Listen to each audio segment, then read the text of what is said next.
Етімізді жуып қазанға су құйып саламыз.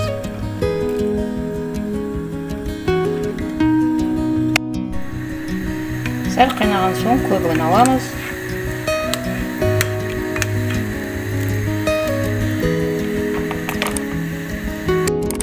Соң жарты қасық тұз саламыз. Асын жай басып, бетін жауып қоямыз. Етіміз піскенше құрмаш дайындаймыз. Бірінші пиязымызды салып қуырып аламыз. Қызарғанша.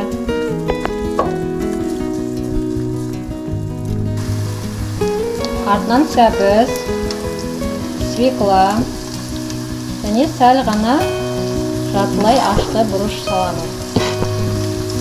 Бәрін қуырамыз. Шамалы томат қосамыз.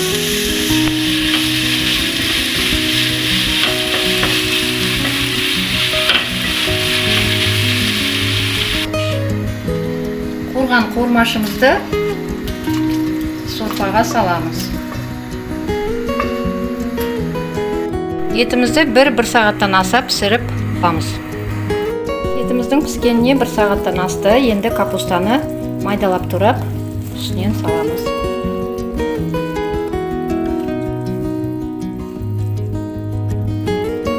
Капустаның піскенін күтеміз. Борщымыз пісті, еті де, капустасы да пісті. Енді етін бөлек алып аламыз. Алып алып, майдалап тураймыз. Бұл борщтың ең бір ерекше жері шекі свекланы теркадан өткізіп аламыз да, ең соңында қосамыз. Бәрі піскен кезде қосамыз. Араластырамыз.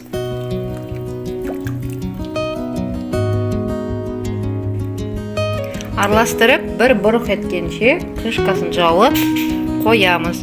Оған дейін етті майдалап тураймыз. Свекламызды бір бұрық еткіздікте етімізді турап үстіне саламыз.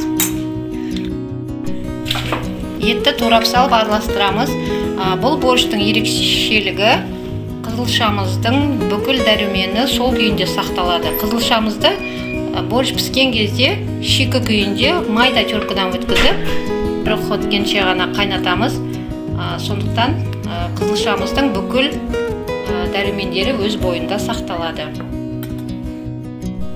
Осындай әдемі борщ болды.